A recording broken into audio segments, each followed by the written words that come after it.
Welcome into Outkick the Show. I am your fearless leader, Clay Travis. I hope your Wednesdays are going spectacularly well.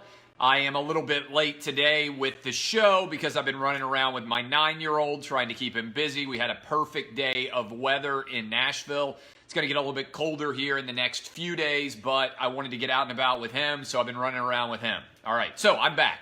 Lots of things to get to. Good stuff on the coronavirus numbers as the data continues to come in. Tom Brady went on Howard Stern. Jameis addresses being replaced by Brady. The NBA is planning a game of horse. Saban. Nick Saban has learned how to email. The NFL draft has announced that it's going to raise money for 3 straight days for coronavirus, which is fantastic. Really smart of the NFL. Smart move all around. And according to Brett McMurphy, FBS ADs, 88% of them favor an expanded playoff, with most people favoring a setup in general with that. So let's go ahead and get rolling. I will begin with, beyond a shadow of a doubt, the latest in coronavirus positivity. Much to the chagrin of the Corona Bros out there, much to the chagrin of the people who are rooting for doom and gloom, everything continues to move in a very positive direction, both around the world and in the United States, as it pertains to the coronavirus being actually defeated. And so as we go through a couple of different things that I think are worth hitting here, if you have followed the IHME, University of Washington forecast, the model that has been cited by the White House, they have now lowered their expectation for coronavirus deaths to 60,000. Now, it's probably still too high, but they dropped it by 20,000 within 2 days. This happened late last night. Now forecasting 60,000, which is still too high. Also an earlier peak and virtually no deaths by June 1. So we are getting through this much faster than anybody anticipated. We may well have already peaked. We'll have to wait and see for sure. But we're working towards our 4th straight day of lower new cases than existed on Saturday. And we're walking through 3 of the last 4 days with lower death counts. And in particular, to put that into context, 2 years ago, 80,000 people died of the flu in this country, and most people didn't even notice. And now the forecast is a total of 60,000 people are going to die of the coronavirus. So, as I told you yesterday, this is going to put a lot of people in an awkward spot. Everybody out there who predicted that millions of people were going to die and shared all of those models is going to have 2 options. A lot of the blue checkmark brigade is going to have 2 options. They can, 1, acknowledge that all the models they sent were actually flawed, or 2, they have to give Donald Trump credit for saving millions of American lives. I don't know which one they're going to pick, but it's going to be fascinating to watch and see how exactly that plays out. In Italy, everybody was so focused on Italy for a long time, we had a 17th straight day, I believe it is, of declining numbers since we had a peak set on March 21st in Italy. Lowest death total, I believe, since March the 18th in Italy. Germany continues to plummet, and Spain continues to plummet as well. Europe is getting a handle on their corona outbreak. At the same time, the United States is getting a handle on this thing as well. And so as you roll through, this is pretty outstanding to think about. Again, by the end of April, we are going to be in great shape. By mid-May, this thing is basically going to be over. Sports are going to be rolling back out, I believe, by June and July across the board. We're going to have one of the best July 4ths we have ever seen. Also, a lot of people know out there, the stock market is recognizing that this is not going to be as long of a struggle as many people had feared. The stock market rises nearly 800 points again today. I hope you listen to me. I hope you listened to me when everybody was panicking and the stock market had fallen down. I think it was like to 18,000. And I was telling you this was the buying opportunity of a lifetime. What did I tell you? I said Warren Buffett said you need to be greedy when others are fearful and fearful when others are greedy. And everybody was terrified. The stock market fell down to 18,000, and now it's all the way back up to around 23,000, I think.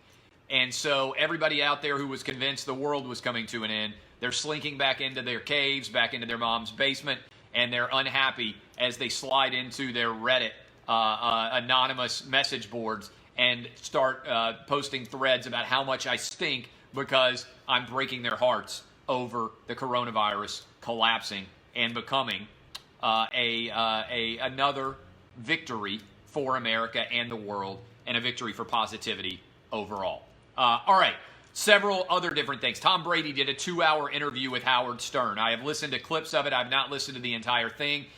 No way he does a 2-hour interview with Howard Stern if he is still with the Patriots and Bill Belichick. The parts that I have heard on the clips have been really revealing.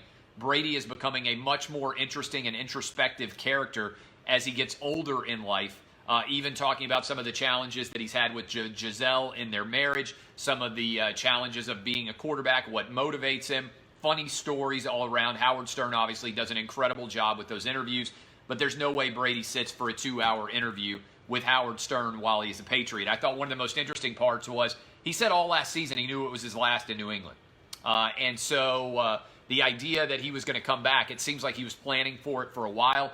The Tampa Bay Buccaneers have new uniforms. They've been selling Tom Brady gear like crazy. And I think the new uniforms look pretty good. And I'm excited to see how Brady and the Bucs do, as I'm sure they will be on a ton of Sunday Night Football, Monday Night Football, Thursday Night Football. I want to watch the Brady and the Bucs play every game. They're suddenly, to me, the most interesting team in the NFL. I can't wait to see what's going to happen with them. Jameis Winston was asked about being replaced by Tom Brady and said at least it was an honor getting replaced by the greatest of all time. Remember, Jameis still doesn't have a contract. I don't know if Jacksonville is going to make a run at him. I don't know if potentially the Dolphins, depending on how their situation plays out, maybe the Dallas Cowboys to back up Dak Prescott. Jameis, along with Cam Newton and Andy Dalton, are the three most interesting, maybe Joe Flacco as well, quarterback recruits that are still unsigned. Also, Jadeveon Clowney, evidently the Seattle Seahawks have walked away from him. My hope is the Tennessee Titans are going to be able to grab him. We'll have to wait and see exactly what happens there. The NBA has announced that they're going to do a horse contest, which I actually think is pretty smart. I will watch the horse contest in the NBA, even though it's not happening in the same gym. I think that will be pretty outstanding to watch. Props to the NBA for being creative and coming up with some ideas there.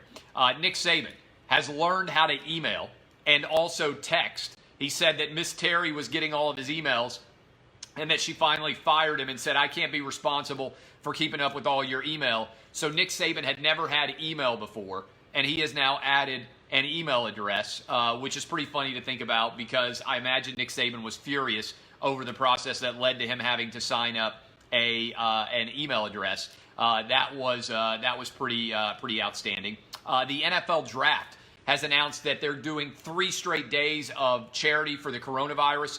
Fantastic move by the NFL Draft. Got to give them props for making a smart decision there. April 23rd, 24th, 25th. Honestly, I've been really impressed with the intelligence of many different sports leagues in the way that they've responded to a situation without precedent at all. Props to the NFL for making a smart decision there. 2 weeks until the draft, 15 days to be fair, until the actual draft. I can't wait to see what's going to happen with Tua, what his situation is going to be, the single most interesting part of the draft overall. Finally, FBS ADs were polled by Brett McMurphy and asked what they thought about the idea of expanding a playoff. And if you've wondered, when are we going to get an expanded playoff in college football? The answer is not very long from now, because 88% of them told Brett McMurphy, these are FBS athletic directors, that they are in favor of an expanded playoff, with most of the athletic directors favoring the idea of all 5 conference champs in, 2 wild cards, and 1 non-Power 5 team as the preferred mechanism by which an 8-team playoff would take place. All right, I got to go watch my kids play Madden. They are in a playoff run in Madden. We play a lot of Madden around my house, so that is where I'm headed right now. I appreciate all of you watching. Loaded show coming tomorrow. You can check it out. We'll have the Surgeon General of the United States on the show tomorrow. Should be outstanding. Encourage you guys to listen tomorrow morning, 6 to 9 a.m. Eastern, XM Sirius Channel 83, everywhere you can possibly imagine around the nation, foxsportsradio.com as well. Love all of you. Good stuff coming. My name's Clay Travis. DBAP, unless you need to SBAP. I'll see y'all. Bye. Love you. Thank you, Facebook. See y'all.